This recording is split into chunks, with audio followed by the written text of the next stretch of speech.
We have a countdown clock. Oh, we are live now. I didn't even realize it. Hey, everybody. Happy Sunday, Ice and Fire Con Virtual 2021. It's a time for another fun panel. I hope a lot of you guys are having, hopefully all of you guys are having a great virtual Ice and Fire Con. It's a new experience, I'm sure. Definitely better than what I had planned this weekend without Ice and Fire Con. So huge improvement on everything. So I hope everybody's doing well. We have a fun panel to discuss with y'all today, inspired by the GameStop STONKS situation. We want to talk about trade and economy stuff in Westeros. It's going to get pretty hectic, or the opposite of hectic, slowing all trade and stuff down to nothing with the long night coming. But we're going to talk about that. That's going to be a lot of fun. It's kind of maybe an under the radar topic, but there's a potential for it to get more important given a few things. But let's start off by introducing ourselves. I'm Aziz from History of Westeros. I will just leave it at that. I think most of you know who I am. We've got some great panelists here to help us out with this topic. I'm not sure where they appear on your screen, but we've got Matt and Ray. Matt, let's start with you. How you doing? Yeah, I'm doing great. And yeah, this weekend has been great. The panels have been great. So I'm Matthew. I go by Dariok on various social medias. I've, been Ice and FireCon volunteer, musical, whatnot. And, I'm worked as an accountant also for the past 11 years now. So I think about economics a lot in my worldview. And so I'm excited to talk about this stuff. Right on. And hey, Ray, how you doing? Good to see you here. I'm doing good. Out here, I'm probably the only one on the West Coast here, right? So it's a rare opportunity that I set an alarm on a Sunday, but here I am to be here for this. But I'm Ray. Some of you, if you've been to the con, you may know me. I'm a Ice and Fire Con volunteer and patron, I guess, to support that. And know a lot of you podcasters, but don't actually, I listen, but I don't. I guess I'm a creeper. I don't actually speak or sit in on any of the shows, but I listen to them all. So. Right on. Well, we hopefully will have some interesting things to deliver to y'all with this panel. I have a very brief intro I'll read, and then we'll get to our discussion. Westeros doesn't have stocks or corporate ownership, at least not in a sense that's been described. Surely there's trade stuff and merchant endeavors that aren't well described, that just aren't part of the story. But it's not a big part of the story, and that's why it's a little bit under the radar. But certainly the concepts are as old as humanity. Things like certain goods gaining or losing value suddenly is not a new concept. That's not a modern concept. That's as ancient as trade itself. So, and things change, right? When seasons change, demand for product changes, even in the real world, or even in the modern world, right? Like you don't go to a store in summer expecting to find a bunch of winter coats unless you're going to like an outlet store where you're looking for a great deal or something like that. But you have that concept in mind. You're like, okay, summer winter coat should be cheaper. This is the most basic function here. Like one of the most basic examples we can give, almost as basic as food. And that's more relevant in this setting than in ours, because in our world, especially as Westerners, we don't think too much about where our food comes from on average. I mean, there's exceptions, but in a place like Westeros, it's life or death. I mean, literally. And with winter coming, you best believe things like furs and skins are going to go up in demand as well to keep warm, firewood, things like that. So we're not talking about ownership and corporations, but the conceptual elements are very similar in that things gain and lose value based on supply and demand and circumstances. So with winter approaching, our favorite and least favorite characters are going to see massive changes. It's going to be bad when food costs more than most can afford. When some kill to survive, well, that's not good, especially when they start killing each other in order to eat each other, which might happen in a few cases. And the books have given us minor examples of what things could look like when it gets worse by giving us small examples. For example, we've had the bread riots at King's Landing and the Clash of Kings. We've had starvation in Marine and Astapor already. We've seen the starvation in Stannis' army where they literally cook and eat somebody. So starvation amongst the free folk as well. John's dealing with that. He's borrowing money from the Iron Bank. So there's a lot of it there, even if it's not necessarily front and center as a trade concept. The idea of food supply, things like that, is front and center. So let's start with Matt. What do you have to say about just this topic in general? Like, do you have any thoughts on just what Westeros is facing with this big oncoming change to the total picture of trade and food supply and things like that?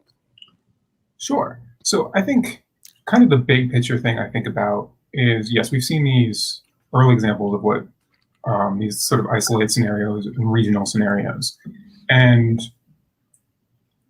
But actually COVID, why we're doing this virtually, has kind of made me think a lot about, like as soon as I heard this idea about how different worldwide crises are from regional crises. And so situations where like the King's Landing bread riots are, they're related to a siege and war conditions, but there is food available. It's just, and the riots are about that not being accessible to the people who need to eat. Great point. Yeah. While when we think about the long night, the question is, are things going to get so broken that, we know in Elaine 1, Littlefinger is hoarding grain for this coming winter, expecting the normal thing to happen. He's engaging in speculation, expecting the normal process to happen, and even inciting it by, helping incite a war to cause there to be less of a harvest so the grain he holds is worth more. Then the thing I've been thinking a lot about is, will he even be able to get that grain to people in a long night type scenario when trade breaks down? You aren't able to pass between routes, and the cost of moving goods might be higher than the cost of the goods themselves. That's a great point. Yeah, that's something that gets lost in the shuffle, is that it takes money to get grain from one port to another, and then let alone distribute it after that, because it doesn't necessarily stop at that port and finish there. Ray, what do you have to add to this? No, that's actually a valid point, because when you first brought up this subject, and you asked for if anybody was interested in this, it really did, kind of bring up the parallels to be in our own history, like through Europe and then even in the United States. I mean, even to this day, right, the U.S. government will buy food surpluses to keep the commodities price from going too low, right? I mean, we literally destroy food so that the farmers don't go broke, right? Which is, you have to, because, we've been through the Great Depression and whatnot. And then it's even more so back in Europe, because I think to Matt's point, a lot of this was done secretly, right? Behind the scenes, a lot of these rich people that, the lords, if you will, in Baelish's point, his particular holdfast didn't really have a lot of, ability to produce, right? I guess is the best way of saying it. Sorry, it's still early here on the West Coast, but Understandable. Yeah, so he had to then buy up, either beg, borrow, or steal to have some of these commodities, and his choice is to store them, right? But there's always the risk there too, right? It's just like the risk that the people shorting the GameStop stock took, in that they said, okay, well, we're going to gamble that this is going to go up and we'll be able to still get it at a low enough price and whatnot. And then, like, what if his granary's got, some kind of mold in it, or infestation of rodents or something, and then suddenly his entire investment's gone. So it's sort of the same thing, right? Sort of, I guess, well, this is a bad analogy, I guess. It's sort of like those rats would be, the folks that were, buying up all the GameStop and AMC stocks and driving them up, right? Because then suddenly they've lost their entire investment, even if they manage to buy what they need. Yeah, that's well said. Yeah, it is really applicable. It's interesting how we can compare these situations. Yeah. One thing that's worth pointing out as a major difference is just, you pointed out something very important, Matt, about the artificial nature of the food supply shortage in King's Landing. That was a human food supply shortage, meaning people stopped that food from getting there, not the long night, not some sort of global natural condition that humans didn't have anything to do with, the cause of. And one of the reasons that's super important is that, like, compared to the modern world, it's really hard to like shut down like a port in California and actually have that stop trade, because it's no longer the only way trade comes in. You got railroads, you got trucks, you got another port 2 miles away. I mean, there's just ports all over the place. Whereas in Westeros, there's lots of ports that aren't on the map, but there's only 5 cities, right? And one of them is White Harbor. That's a really important one because it's in the north, and that's a good example of a place that might need to import lots of food, might have difficulty importing lots of food. As you all have pointed out, there may not be food to import, which is something that someone like Littlefinger may not have considered. He's trying to make a lot of money. He's not considering how bad it could really get. So, and the Littlefinger's profiteering is one of the big topics I wanted to discuss because that's one of the most direct examples. Now, George doesn't do a lot of financial stuff within the story. It hasn't been really, really important to this point. In other words, it hasn't been part of the story, so he hasn't developed it. But people have noted that George isn't super great at math. Like some of the currency stuff doesn't really add up that well.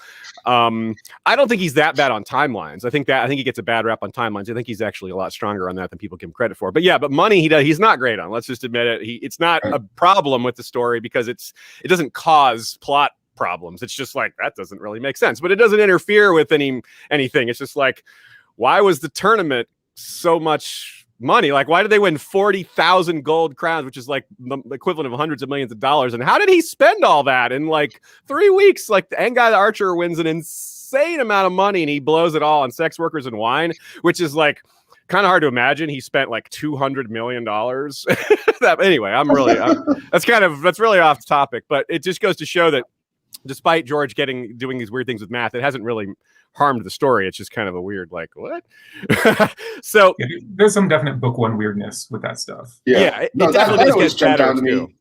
Yeah, even for book one, where they're doing the tournament for the hand and the prize money, a single golden dragon, somebody in Flea Bottom could live on for a decade, right? And it's like they're giving away, hundreds of thousands of them. So yeah, like you said, I think he just wanted it to be grandiose and didn't really think about what the real world worth of that would be. Maybe, I'm not sure. Yeah, but now he's introducing elements that seem to make money more important, like bigger part of the story, with the Iron Bank becoming a bigger part of like the Iron Bank's been around the story the whole time, but now is when you get the sense that it's going to matter. Cersei is not paying them, and we immediately see what they do. They go give their money to Stannis, and that's a huge deal because Stannis was badly in need of money. He went from like, it doesn't look good for Stannis to, actually, he maybe got a little more, he's not done yet, that kind of situation. So let's talk about that, how even though it hasn't been a big part of the story, other than a few examples like the bread riots and the olive groves in Marine, the slave trade being destroyed, that's a pretty big deal. It's kind of an uncomfortable trade topic, talk about the slave trade, but it's undoubtedly huge. So there's 2 major elements here. If we talk about Westeros, and we can also talk a little bit about Essos. So the examples of cities and how things are going to get harder. What do you guys, do you have any predictions as to how bad it can get, and based on food supply issues and what they might do about it? I think it's going to be pretty terrible. But that's a very vague way of putting it. Ray, well, let's start with you this time. What do you think? Do you have any predictions for how bad it could get on sticking within the framework of trade and food supply, things like that? Yeah, well, I think if you're looking at Essos and, specifically the situation in Marine as we get into Dance with Dragons, they've completely got them cut off, right?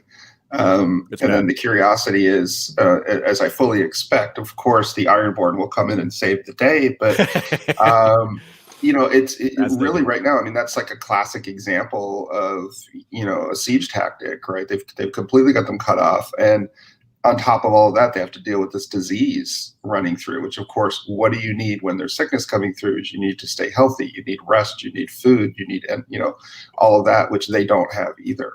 So, I think some of the sample chapters he had with Selmy getting ready to ride out to battle, I think that's the tipping point of the spear, right? It's reached that point. They have no choice. They have to fight. They can't just sit behind the walls anymore because they're getting cut off by all supplies. So that's a great point. Yeah. And to add to that, before I turn it over to Matt, you raise a really important health issue, which is when you don't have enough to eat, your immune system is more compromised. And so the disease forget the pale mare, forget grayscale, just regular sicknesses, flu, colds, all that stuff. You just become more susceptible to it. And in the long night, people are going to be in closer quarters together, like huddling closer together. It's going to pass more. I think that's we're looking at that. That's kind of a side topic, because infections, diseases outside, but it all affects trade, and like with less market, less people are buying things. I mean, it's hard to not include these things. So, Matt, what do you think about this?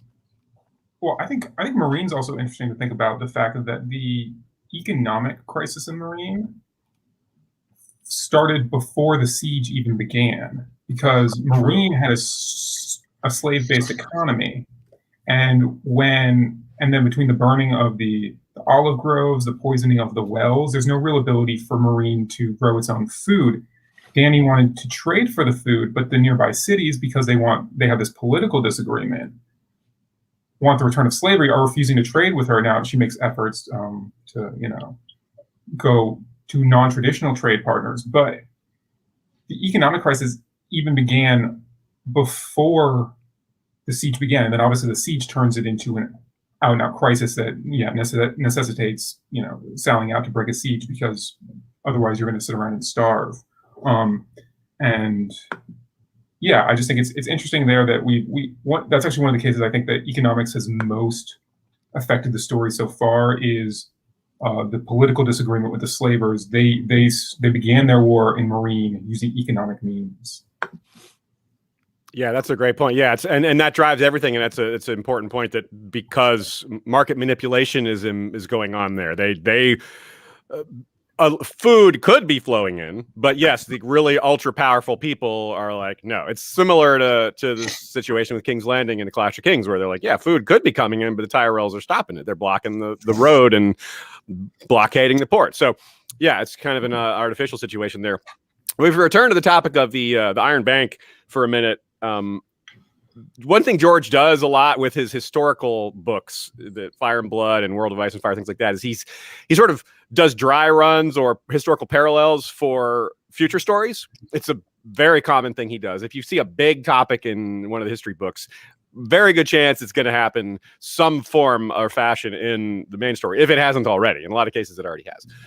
So one thing that I took note of, and I think a lot of y'all did as well, is this interesting story of the Lysine Spring in Fire and Blood, which was this banking war, basically, that happened between the Lyseni, who were kind of a rising power, and the Braavosi, who sort of put them back in their place, so to speak, by ending this ascendancy of the Lysine Bank. So there's sort of bank infighting. And it's a difficult thing to predict, considering how vague it is, but I wonder if that's the kind of thing we could expect to see on the fringes of the story, with the Iron Bank's power being so important and then potentially influencing who's on the Iron Throne.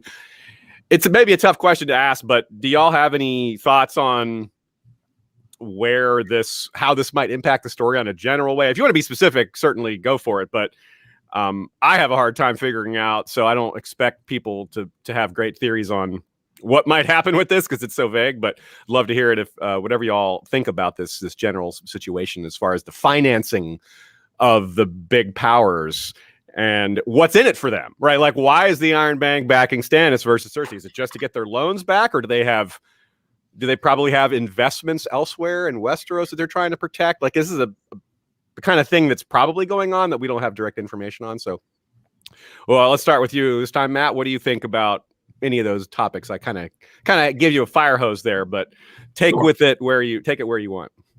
The first thing I think of is when we talk about like the future of banks in Westeros and their role in the story. There's actually Cersei, and Cersei, not like a ton of great ideas, but she mentions at one point that there should be a bank in Westeros, and she wants it to be, the Lannister Bank. But it's actually it's an interesting thing that there's not a bank in Westeros, and we've seen this. The Lysine Spring, the whole thing you think about there is they start to really take over. They use their connection to the prince to open up banks and start doing well. And yeah, the Iron Bank strikes them down. But the fact that there's not a Westerosi bank, especially with the Targaryens having united the kingdom for over 300 years, it seems like there should be. And now, there's probably been efforts to this point. It seems like kind of like my analysis there is probably the Iron Bank. especially in its association with, that West Ending Spring is commonly speculated to be ended by the Faceless Men assassinations. And so has the Iron Bank actually been using its association with the Faceless Men to basically restrict any other bank from growing to basically maintain its monopoly as the only global banking power, and nothing else can get above sort of a regional power? Ooh. Valid theory. Yeah. That's a great theory. Yeah, let's let Ray go off on this for a minute, but let me just add one little detail to throw in on that. I agree with you that it's a little peculiar. There's no bank. There is one, not a full counter argument, but one piece of counter evidence that might help explain it. But even though I do support your theory, which is that something we see in Westeros is a lot of the nobility think of working with money as beneath them. They think of it as like, oh, that's for tradesmen, that's for lower class individuals. And a lot of them, therefore, are terrible at it, which is why Littlefinger is able to get away with so much, because no one has any idea what he's doing. Only someone like Tyrion, who's actually a rare guy who's good at math or just intelligent, is like, what is going on here? This guy's doing all kinds of, but he just didn't have time to dig into it and like figure out all the shenanigans. So it would take like a real audit, and who's going to do that? I mean, that's not a thing. So I think that's really interesting. It's just how low tech isn't the right word, but low math Westeros is in general. And so there's these competing factors here, the disdain for money issues, and maybe this Iron Bank supremacy, if we want to call it, just to make up a term for it. So there's there's a real dichotomy with that, and until you just said that, it didn't really fully crystallize with me, because like they're always pissing on whoever's the master of coin, right? I mean, they call it a grubby position.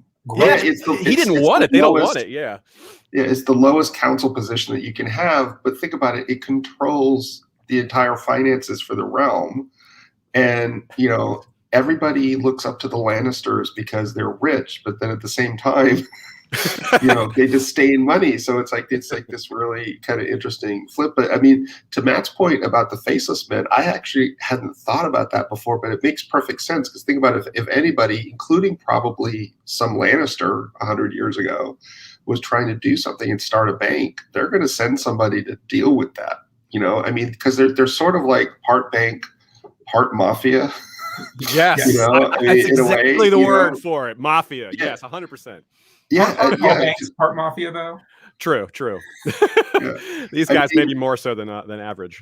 I mean, obviously we have controls now, but we didn't always. If you look at even the history in Europe and the U.S., that there was always people were put in debtor's prison because they owe Les Miserables, he stole a loaf of bread because he was hungry, and he ended up getting years in prison for it. So there's definitely always been, like, the rich have always kind of kept the small people down, using money as a tool or a weapon for that. But it's really interesting to me, because when I took the Stannis stuff, like when they backed Stannis, I took that as, this is an investment in our reputation, right? Okay, we're throwing more money into a black hole, but we're going to withhold, or retain our reputation, that you don't mess with us, right? You don't not repay your debt to us. And that's why, we haven't gotten there in the books yet, but in the show, when they had Cersei just kind of blowing it off like, oh, what are they going to do? Well, they'll do something. It's like one of those MasterCard commercials, right? Yeah. Blowing money on Stannis, 300 million gold, winning the Iron Throne, 100 billion gold, keeping your fearsome reputation for murdering anyone who gets into your industry. Exactly. So that's how I always saw it. And, and if it pays off and he wins the Iron Throne, they get paid back. If it doesn't, well, at the very least, then, people know that you can't mess with them. That's kind of the way I took it, because the amount that they gave him is probably nothing compared to what they have in their vaults. So. And this is a good reason why it makes so much sense to call it mafia-esque, because they really do use force to control the markets. They're like, no, you get out of this business. This is our business, and if you don't, we kill you. And it's a credible threat. You're like, they will kill me. And it's just been like, we could really go off on the connection between the Faceless Man and the Iron Bank and what might be going on there. There's definitely something. And this Lysine Spring is as small of a story as it might be in the context of Fire and Blood. It's the best evidence we have of them working directly together, even though we've all suspected it to some degree from a long time. Where is all the money going after all this money that they're getting from all these freaking assassinations? Like, they charge obscene amounts. Where is all this cash? They don't spend it. They're like walking around in their robes acting like they don't spend money on anything. So that money is going somewhere. Anyway, that's like we said, that's another topic, but it is related, right? Yeah, for sure. And, real world parallel to that was, because,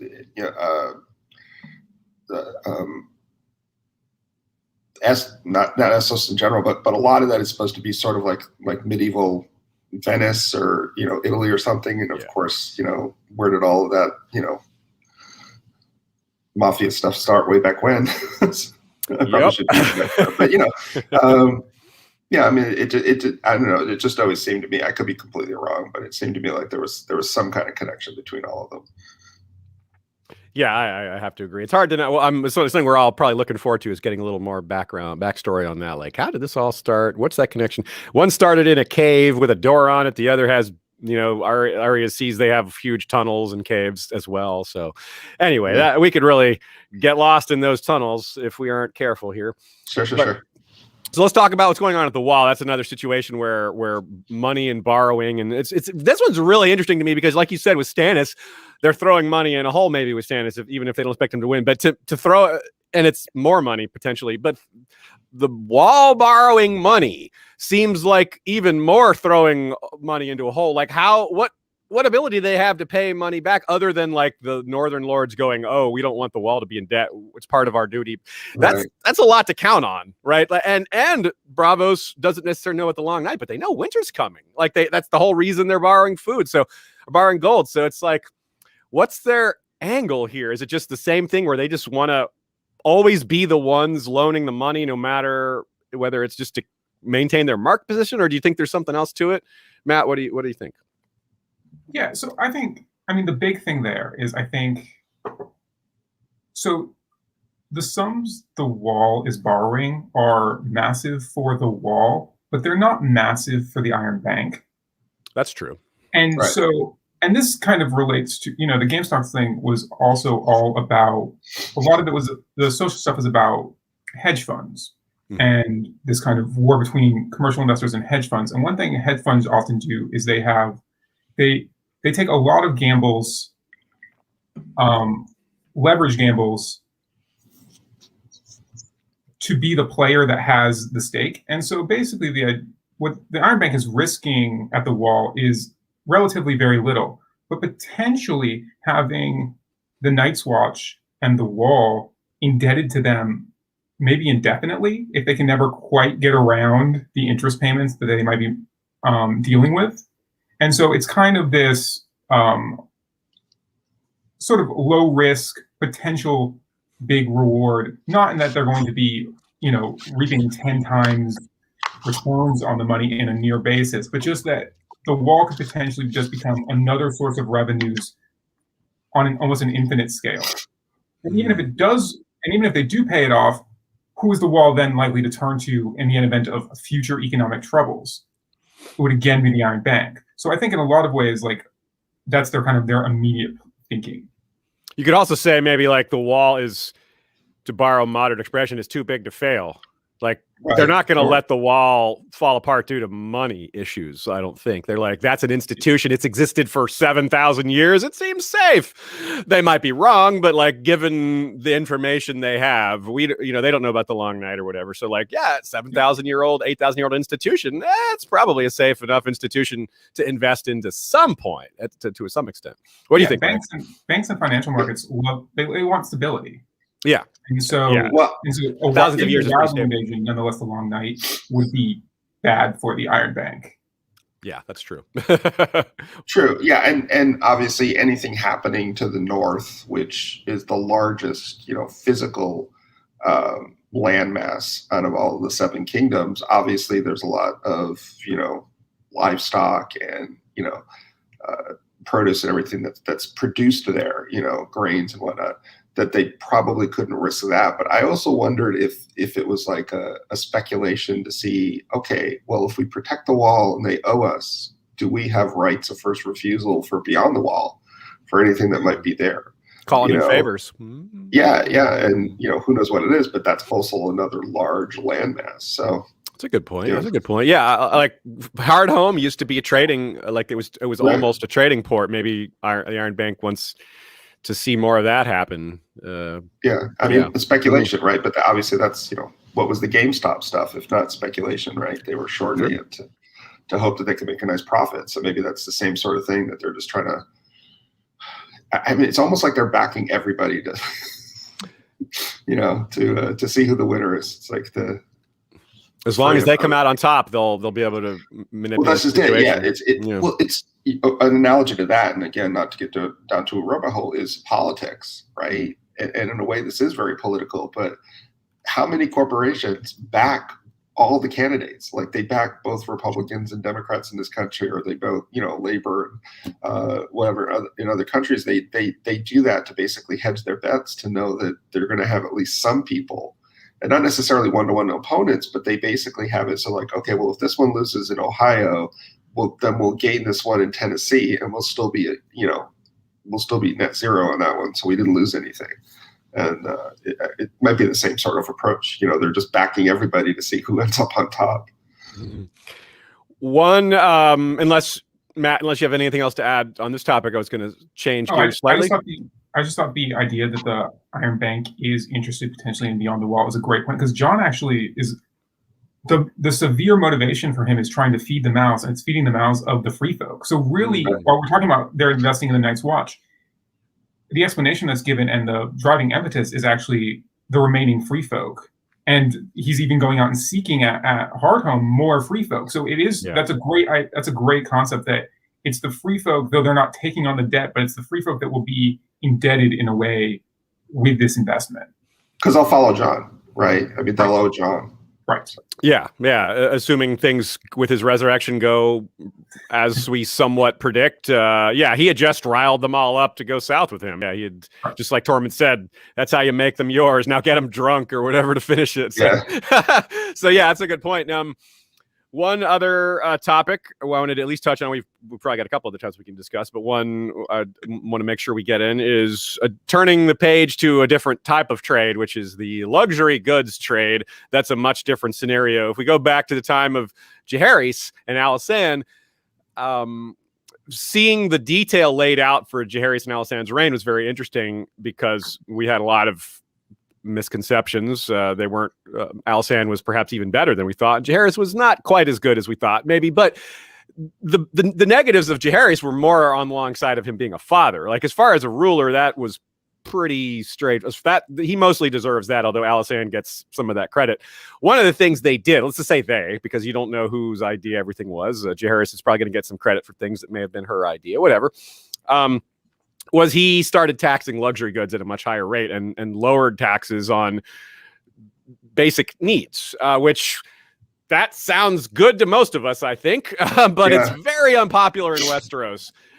Fast forward to Aegon the Unlikely, Egg, who did a similar thing. He did sort of what a rough parallel to Louis the Iron King, the one featured in the Accursed Kings that George is so influenced by. He was one of the most important kings at reducing the power of the nobility. He reduced the power of the nobility, which increased the power of the middle class and the lower classes. But of course, he met a lot of resistance, and other kings who had tried to do that in the past struggled because they just weren't strong enough to overcome the combined power of the nobility, saying, no, you're not going to make us less powerful. Aegon V tried to do this. He had middling success. And then when Tywin Lannister became Hand, he reversed a lot of these things. Right. So that was a lot to say. Matt, we'll start with you this time. Luxury goods in Westeros and in Essos. Let's talk about that in general. And one particular fun luxury good we'll throw out there is something you might want to mention is Valyrian steel. That's about as luxurious as it gets. I wonder how that's going to matter. Like, are they going to need to gather those to fight the others? And how might that happen? Or if you want to just discuss other luxury goods, go for it. Let's start there. One of the most interesting economic pieces, because we think about Valyrian steel a lot, especially when we talk about what's going on going forward, because we know it's important in the fight against the others and the White Walkers. Again, this could be first book weirdness, but it's kind of a thing that goes on. House Lannister has been seeking a Valyrian steel sword since it's was it Tyrion? Who was it that went? Tommen the Second lost. Tommen, the one. yes, Yeah. the other Valyrian lost a sword. They've been seeking to buy one. They're the richest family, at least by pure gold. They're the richest family in Westeros, and they can't get one. It's like Valyrian steel it's not really a trade good. It's beyond a luxury good almost. Would have several. Yeah. So I think that's the most interesting thing about Valyrian steel is that it's actually a good that people do not trade. That it's a house that has that sword would rather be beggared with the sword than rich without it. That is very hard to conceptualize. Like, what's a modern item that fits that? I can't think of one that like people would rather give up their everything than this item. Like, I can't think of a modern equivalent to that. Ray, do you got anything? If you guys have something, I mean, it's kind of a rhetorical question. I don't expect you to have one. No, even the rarest, diamonds and platinum and all of that stuff. I mean, in some circles, you would certainly say there's some people that would give up. I'm really going down a rabbit hole here, but would give up everything for, say, plutonium, right? Okay. If they had a certain desire to do that, obviously not the type of people that you would want to get the plutonium, but something along those lines, I could definitely see it. That there's definitely people that are that passionate about certain things that are hard to get. To strictly go with the luxury stuff, I think that's an excellent point on the Valyrian steel, because they did, they're so rich and they couldn't even buy one. So he basically had to kill the head of another house and take his sword. That's a lot. Yeah. Yeah. That was actually, I'll be honest with you, that was the point of the book that stuck with me the hardest, because I was like, oh my God, that is such a disrespectful thing to do. I mean, it was just, to me, it was like beyond dishonorable.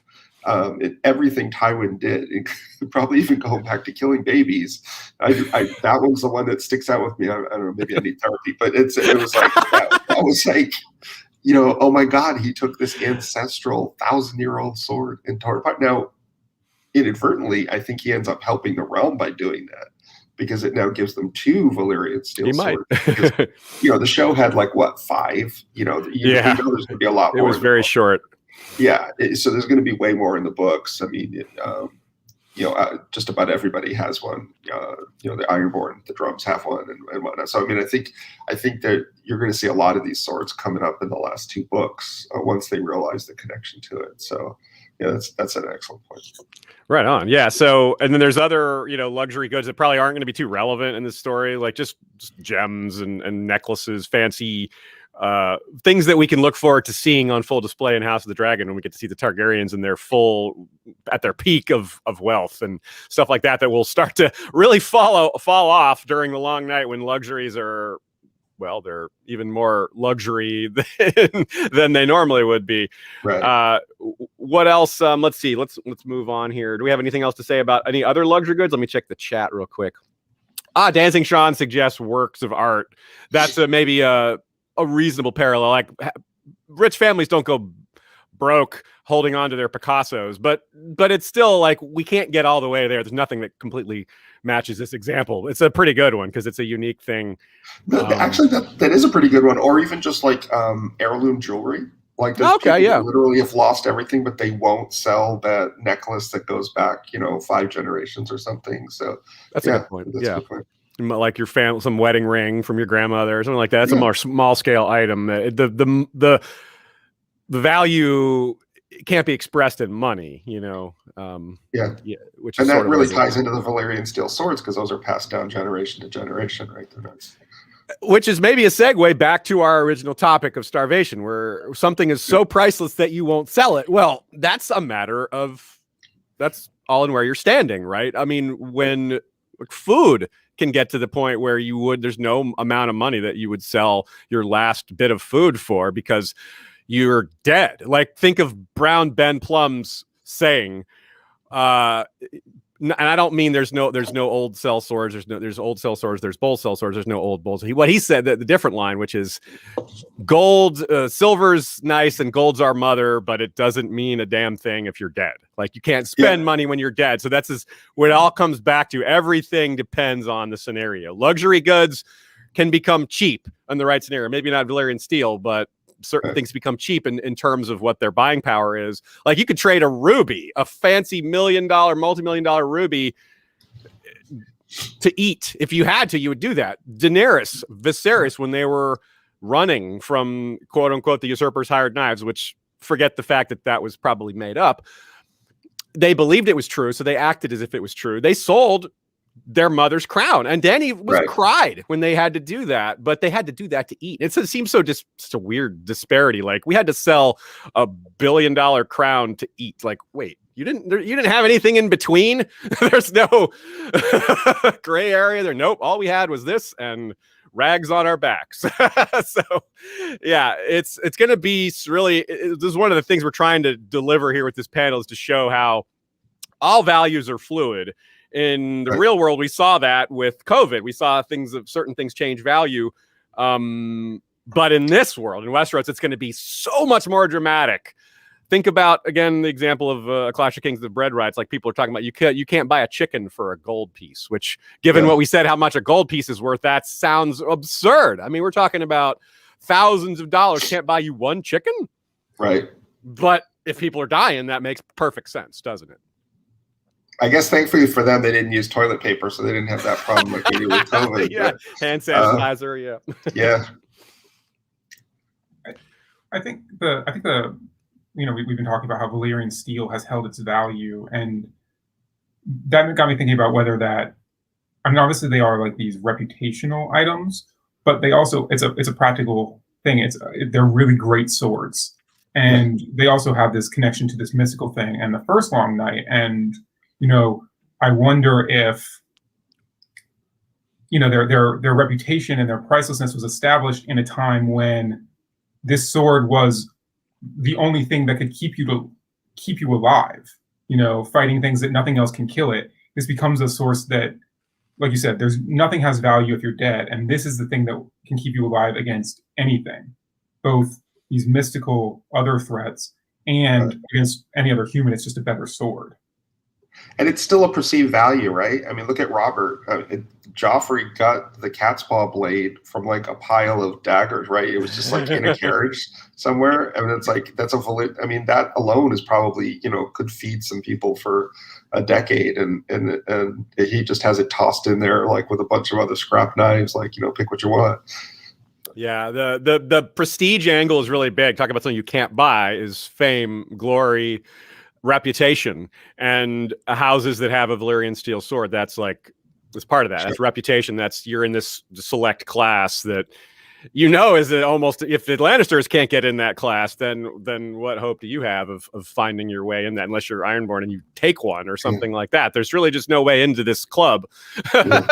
Well, remember, Ice initially ended up in Payne's hands. Yeah, right? they just he had it, and then they were just like, we'll get you another nice sword. That sword's too nice for you.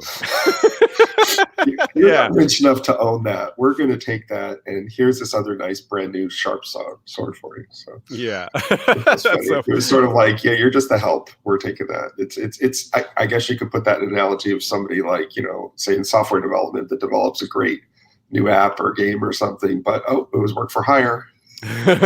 So, two more goods I want to bring up. Obviously, if you guys have some goods you want to bring up, both of these came from the chat. I was thinking about these as well, but since the chat mentioned them, we should try to get them in. One of them is another sort of rare luxury good, but has a lot less use than Valyrian steel, which is dragon eggs. That's one that's come up. They're absurdly valuable, but they have no actual use.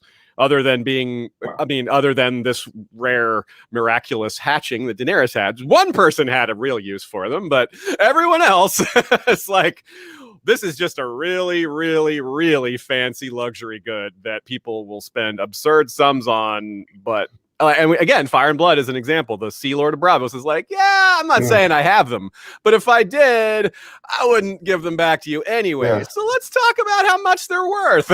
Let's negotiate, shall we? And Ming Dynasty pottery or something like that. Fabergé eggs maybe is exactly same thing. Because and I'm probably conflating the book and the show now because I just watched season 1 again a couple weeks ago. But like when Viserys is stealing them, And he's like, with one of these, I can get a ship. With two, I can get a ship and an army. And he's like, well, you have three. Well, I need a big army. So I mean, that just shows how much, they're worth if he can get that many people. Because what did it cost Dany? Well, it didn't really cost Dany anything for the Unsullied because she kind of stole them. But, the cost of that was going to be probably, essentially one dragon, right? So one dragon egg for 10,000 troops. Alyssa Farman got a ship for her, 1 or 3, right? Yeah. So that's an interesting one. It's probably the most expensive, quote unquote, useless thing in Westeros or in the Planetos that I could think of. I'm not. Maybe there's one, unless you're talking about like selling a castle or something weird like that, but that doesn't really happen, as far as I know. I also think the dragon eggs are interesting because they kind of have asymmetrical value, right? To Targaryens, they are literally priceless. Good right. call. But to somebody who's rich but trades in luxury goods all the time, like Illyrio, he was willing to give 3 away at a wedding to just show how rich he is, right? Yeah. And we see a lot of people are willing to accept 1 dragon egg for an army. That we kind of have this going rate. But if you're a Targaryen, they're worth far, far more than that. If you're the Braavosi, who have a deep distrust of dragons and an understanding that magic still exists in this world, they also have them as priceless because they are anti-dragon, so they don't want anyone to have dragon eggs. And it seems like they were associated with Euron in the case of the Faceless Men, with perhaps a dragon egg. So we have this thing where for some people these dragon eggs are just a rich luxury good, but for other people they are something with that they are not that useless luxury good item. They are actually this very practical thing that's basically a nuclear weapon. So I think that's an interesting thing in talking about their pricing, is that for some people, they're literally basically nukes. And for other people, they're just like sort of the height of decadence, this useless artificial thing. And that's a weird kind of combination of factors in their valuation. Yeah, like the difference in what perceived value, it's hard to come up with an item that has a wider range of perceived value. Yeah. Right? Yeah, that's true. I mean, Rickon Stark would probably use one to smash open walnuts, right? I mean, it would have no value to him whatsoever. Yes. Good call. So, and it's the same thing with, in real world today, right? I mean, you look at, a lot of us collect stuff, right? To some people, something's absolutely priceless. This is my grail. I have to have it. And somebody else is probably just, oh, what's this? Oh, I don't know. Toss it something? Yeah. So, it's the same thing. I was going to say that a real world example of that is like famously like trading cards and these kind of things where like people have this stuff sitting in their garage and they're selling a book of them for $10 or $5 at a yard sale. And then the expert who looks at this is like, this isn't a $10, $15, $20,000 card. Yeah. Yeah. That's why people go to garage sales hoping for something like that. Yeah. Well, and that's not the only reason. Yeah. Comics, anything like that. Yeah. If you don't know what the value is, it has no perceived value to you, right? Yeah, yeah. Okay, so here's another good example, another good that is maybe going to change in value, but it's going to have parallels to maybe all modern and ancient warfare when a population is in agreement with the war. And what I mean is, for example, in World War II, America was really behind the war effort because we were attacked. I mean, it's hard to unite a country more than when you're not the aggressor and you were attacked by someone else. And so I wasn't alive then, but people like gladly or willingly gave up certain goods like nylons and things like margarine were invented because of a butter shortage and other things like that. People were like behind the war effort, like, let's help make more goods to help this war work out better for us. So when I think of that in Westeros and I think of the Long Night, I think of obsidian, which is not a big trade good right now and might not become one, but it's gonna be important, which means some people might profiteer off of it, but it becomes valuable in a non-financial way, which I think is kind of an interesting exception or kind of unique situation. So what do you guys think about obsidian as a trade good or as just a value item? Well, I think that ties into Matt's perceived value thing, right? Because yes, great segue to Dragonstone's full of it, but nobody ever bothered to mine it because what was the purpose? Oh, it looks good on jewelry. That was really what their view was. Then they come to find out, that this thing can actually kill the others. So, at least we assume, again, conflating the show and the book because we haven't gotten there in the book yet, but I assume that the same thing's going to happen. Or at least Yeah, something very safe similar. enough assumption. Yeah. Yeah. So it's like it almost transitions from a luxury good to like a we must have this kind of item, which is that's a weird thing. You see that very often. I guess that sometimes happens with new inventions where like Right. 300 years ago lithium was like worthless, but now lithium is like one of the most in demand metals there is because of batteries. I was just going to say that semiconductor stuff. They suddenly things that had virtually no value now suddenly people are scrambling for.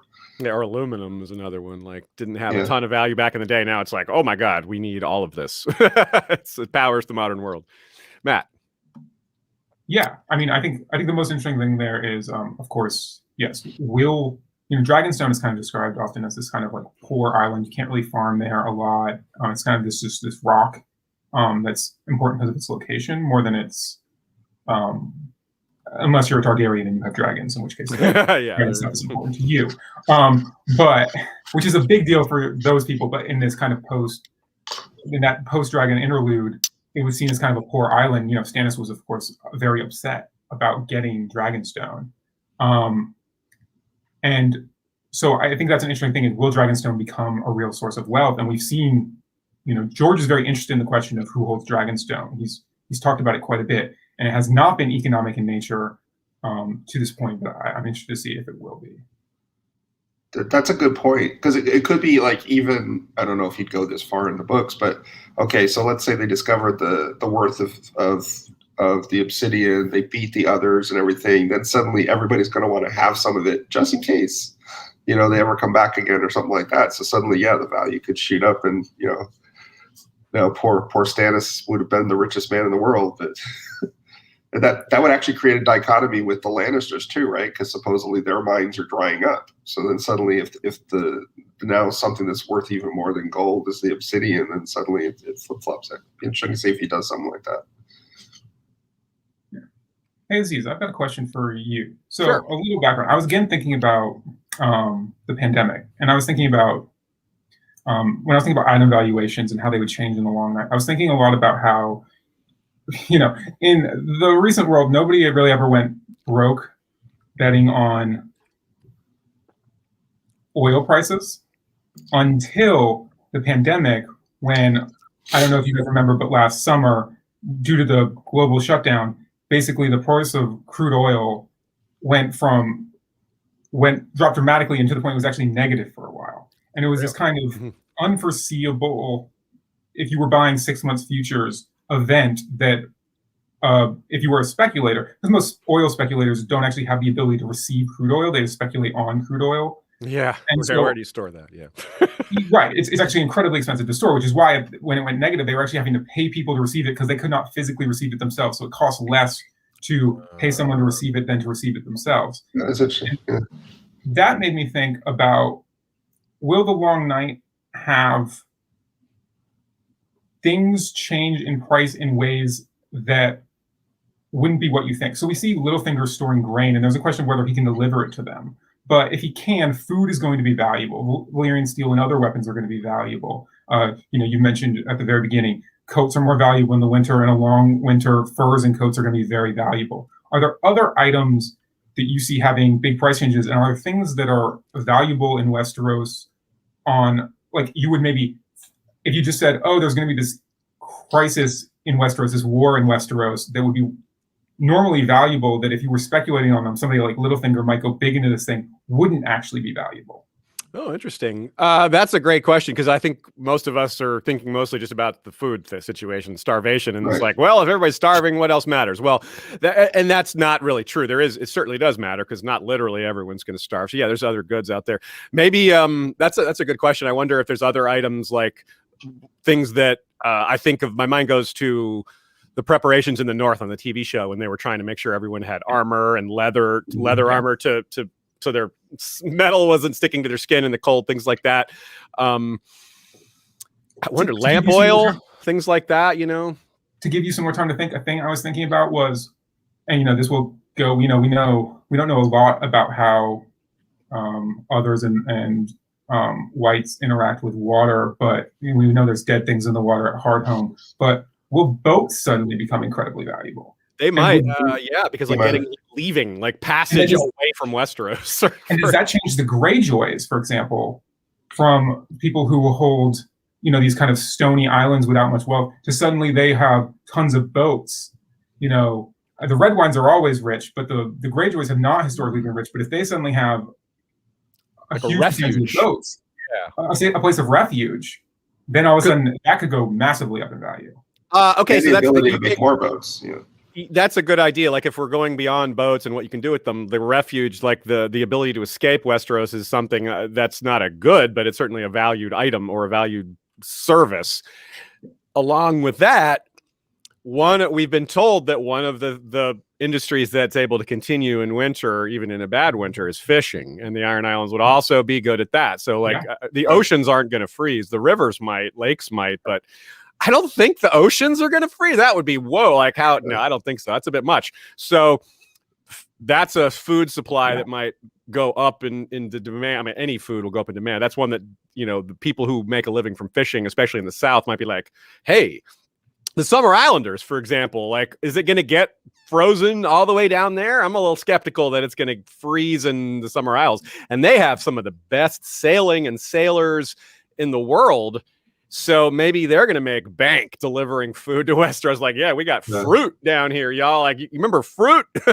Like, we got lemons. Yeah, lemons are important for scurvy and things like that, right? Nutrition. Even just basic stuff like iron is going to, go up. I mean, as it always did in medieval times during war, right? Because they had to make the weapons. And again, the production was the Iron Islands because they have the iron mines. So they could come out looking pretty good.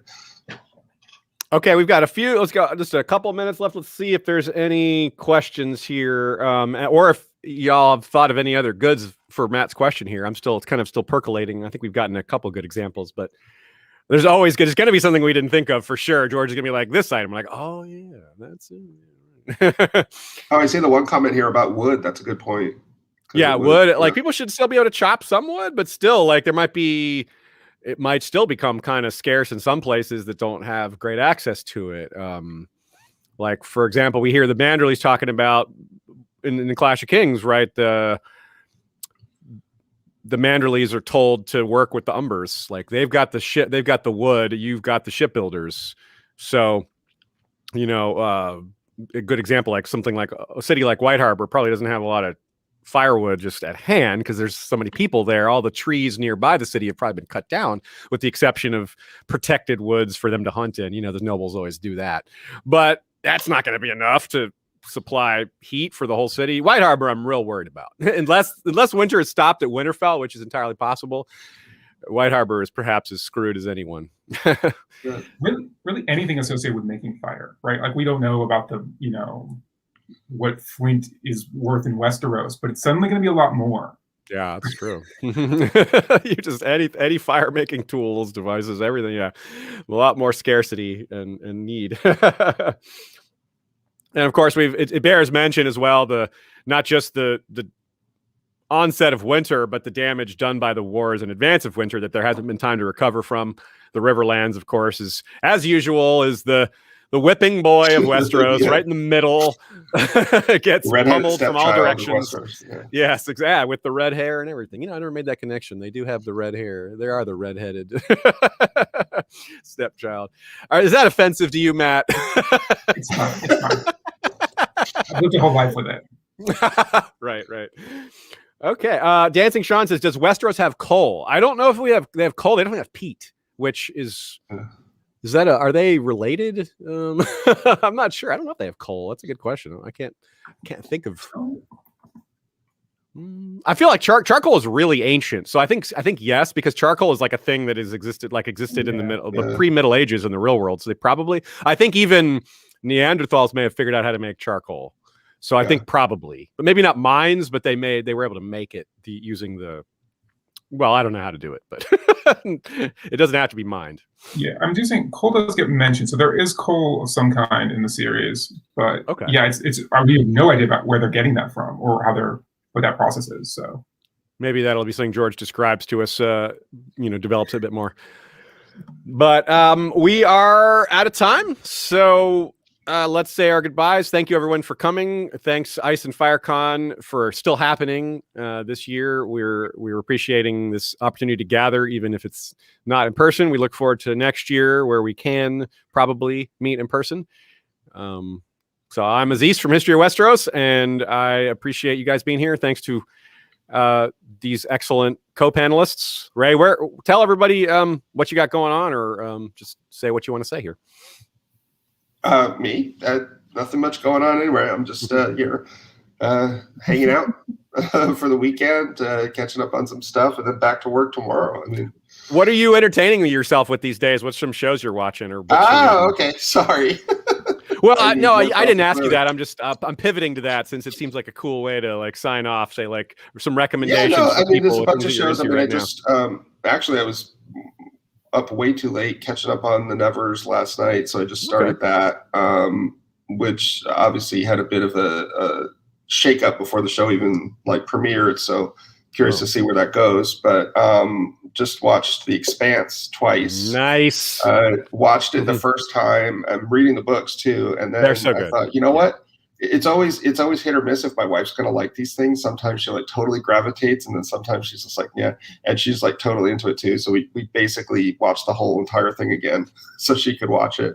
Nice. So watch those again, and I'm reading 5 different books right now. So nice, like in true geek fashion. That's good geek cred right there. Absolutely. What about you? Sorry, I didn't realize you were not done. My bad. That's it. Okay, well, Matt, what about you? What are you geeking out on, and whatever else you want to say here as your sign off?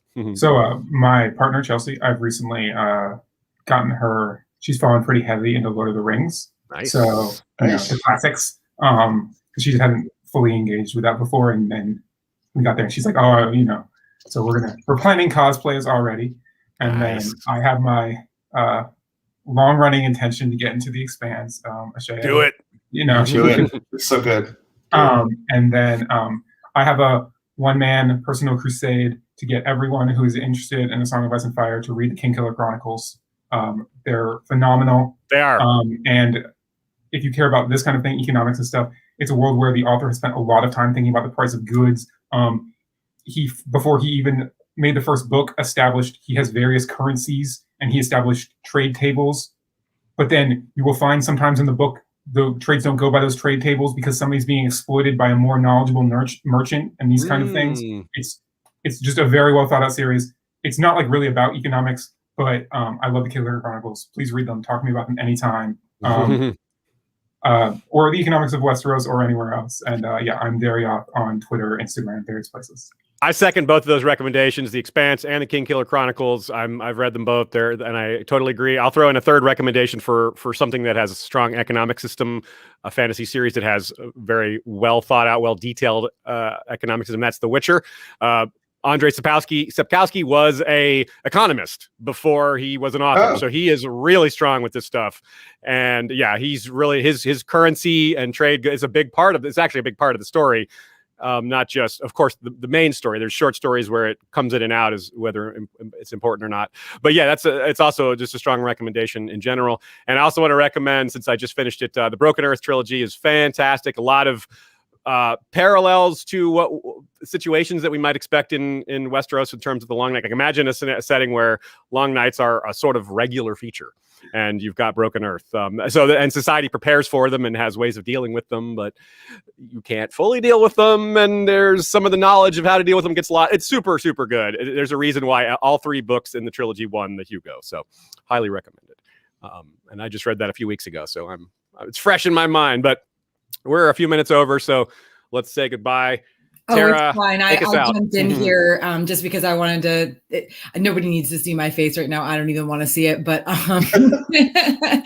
I jumped in because I wanted to thank you guys and thank everybody for watching stuff. And I Broken Earth has been on my list for a while, so like I'm excited to hear yet another recommendation for it. And it's not super long. It's probably like 1,200 pages total between the 3 books. So it's not a huge undertaking, although it's intense. So that's like one Song of Ice and Fire book. So. Yeah, and exactly. Matt, I'm with you on Lord of the Tolkien. I'm actually reading Bandersnatch, which is about the Inklings, the writing group that C.S. Lewis and Tolkien and several other writers were in. So like I'm only about a third of the way through it, but it's really got me wanting to reread Lord of the Rings. Like, it's still really good. Like, yeah.